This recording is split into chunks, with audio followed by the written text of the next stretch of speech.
Direct selling అని అంటే ఇంటింటికి పోయి ప్రోడక్ట్స్ అమ్మేది కాదు. వాళ్ళకి బిజినెస్ని కనెక్ట్ చేసేది, ఇన్నున్న మంచి గురించి చెప్పేది.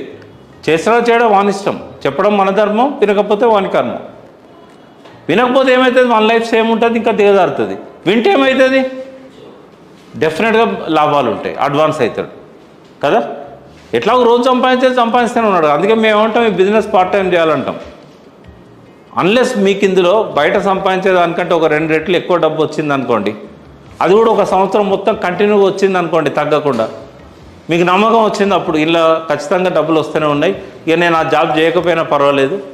గవర్నమెంట్ జాబ్ అయితే లీవ్ పెడతారు, ప్రైవేట్ జాబ్ అయితే ఇక నేను ఇక్కడ 2 గంటలు కష్టపడితే నాకు నెలకు 1,00,000 వస్తున్నాయి, 50,000 వస్తున్నాయి, ఆడపోయి 20,000కు నేను ఎందుకు పని చేయాలి, ఆ టైం ఇక్కడనే పెడితే ఎక్కువ వస్తుంది కదా.